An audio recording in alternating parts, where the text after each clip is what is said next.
Here that Nigeria has an Igbo problem.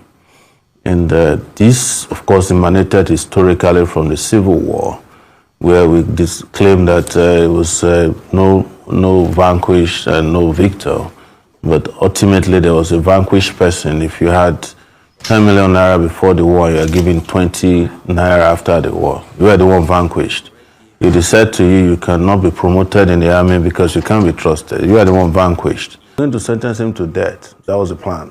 And you can check my Twitter and Facebook posts on November 5, because I was giving that information in advance. Maybe we are only lucky that we fought a bit through the Free Nnamdi Kanu protest to have saved Nnamdi Kanu from the hangman's noose. They were going to sentence him to death. That was the plan. And you can check my Twitter and Facebook posts on November 5, because I was giving that information in advance. Right, everyone, welcome to Pulse Media Services. Now, Nnamdi Kanu's matter is going to generate a lot of impulse across the globe. Now, in this particular interview, Sowore gave a detailed account of what transpired in that in the court process. Now, one of the things that transpired was the judgment on Kanu. And of course, it's indeed mind-boggling because we don't know if Sowore is trying to chase a cloud or is actually saying the fact. I will leave you to watch this video. They also, as a result of that, got very upset that we had a protest in Abuja. They shot at us, tear gas, arrested his lawyers, myself, later, and took us to the court outside of, within Abuja, but, near Kuje, and sent us to prison for 4 days. After we were granted bail on a Friday, the judge who was supposed to sign off on our bail paper ran away. He didn't come back until Monday. They were already setting the agenda for Nnamdi Kanu's conviction, or whatever they were going to do. But when they realized that maybe this is not popular or not going to be popular, they kind of pulled back a bit and did the life imprisonment. And they have also realized that even the life imprisonment has not stopped his life or the life of what he stood for. Because it came at a time that, like I've always said, he prophetically predicted some of the things that are happening in Nigeria now. And when he was eventually convicted, those things are come full circle in terms of terrorism, the unchecked activities of the people you call terrorists or bandits who have been given preferential treatments in Nigeria over time. They always have the right, they can drive around in their convoys with vehicles seized from the Nigerian army. One of them wore a uniform of a police commissioner, an assistant police commissioner he killed. He wore his uniform to town. They were carrying their magazines and their heavy-duty weapons and ammunition and addressing press conferences.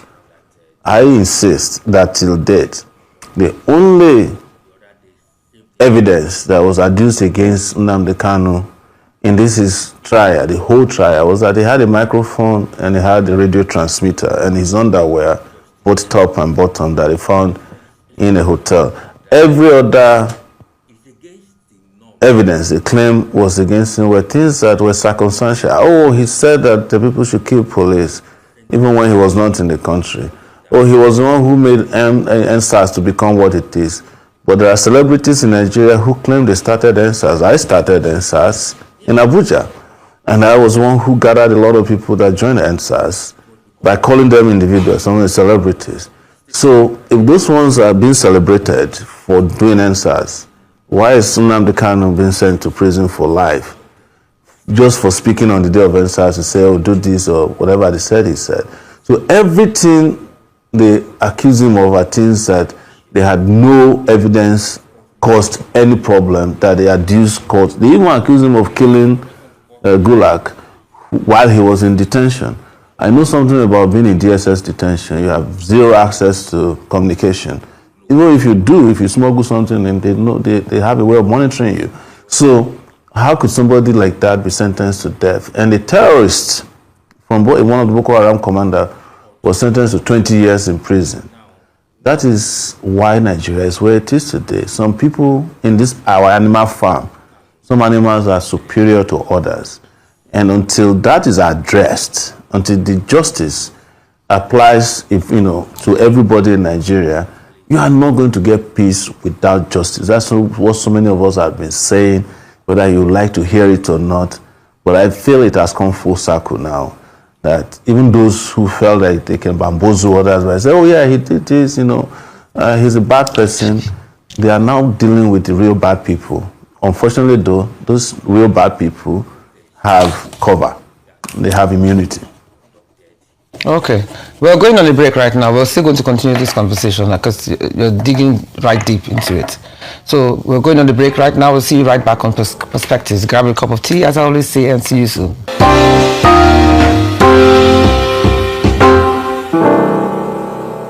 So now we have Jimmy in the house. So let me ask you, Jimmy, many Nigerians believe Kanu's sentencing was influenced by ethnic bias and not the law. Legally, how do you interpret that perception and what's your position on it? Yes, thank you very much for bringing up this topic. One thing people need to understand is that it's not necessarily that other considerations would have come into play in a decision of court if somebody does not succeed in his case being upheld or in his defense being upheld.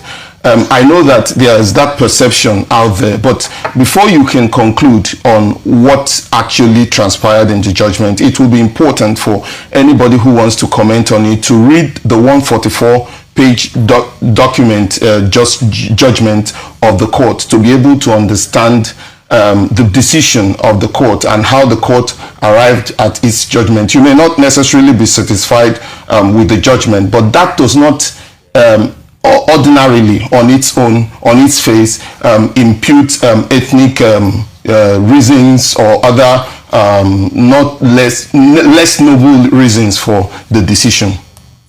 Okay, so let's get back to Sowore in the house, please. Some say Southeast power brokers and not the presidency are the ones driving Kanu's continued detention.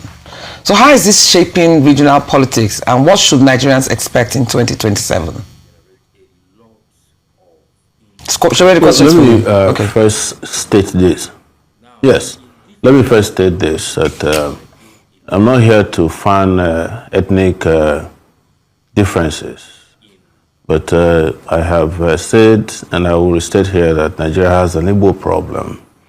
And this, of course, emanated historically from the Civil War, where we claim that it was no vanquished and no victor. But ultimately, there was a vanquished person. If you had 10 million naira before the war, you are giving 20 naira after the war. You are the one vanquished. It is said to you, you cannot be promoted in the army because you can't be trusted. You are the one vanquished. If you cannot get promoted within the civil service because you can't be trusted, you are the one vanquished. To come to your question, and just to say that anybody who says that an Igbo man is not treated differently is just lying. That's the truth. Well, all of us know this. That's a big elephant in the room.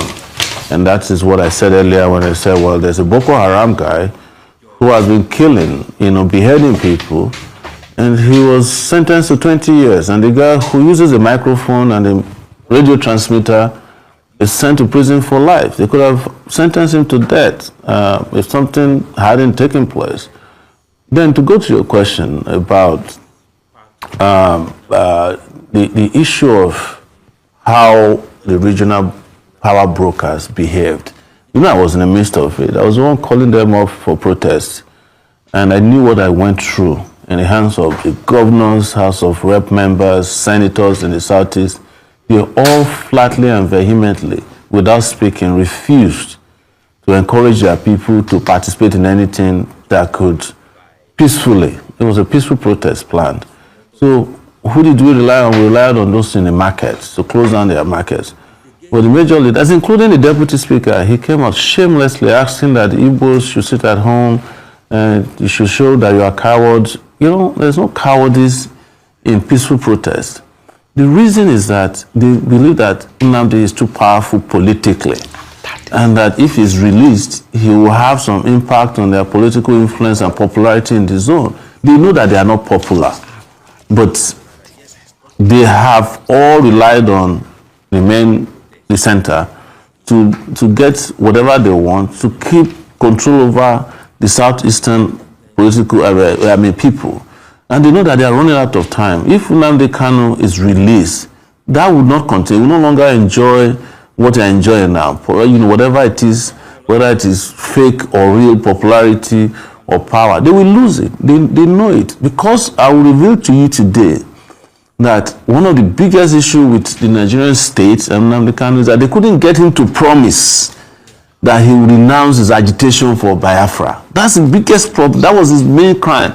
They said it, if they even proposed to me that I should go tell him to enter his defense, and if he enters his defense, then if they release him, he should promise that he will form a political party and participate in politics.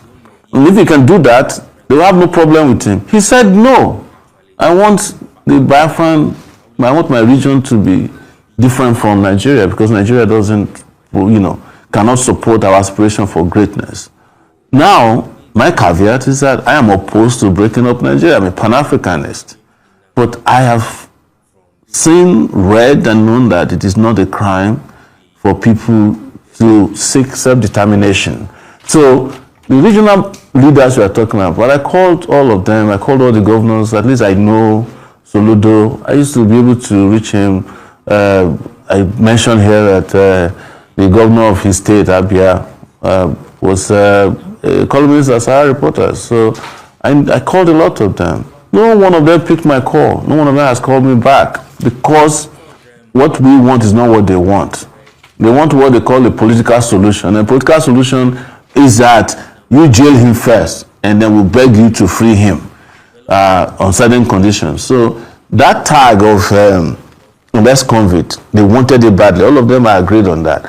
The question is, how did they release him? Nobody can tell you when they will release him. They don't plan to release him because of his refusal to endorse their political agenda in the Southeast.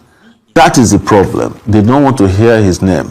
But the people of the Southeast, the regular people, are in love with him.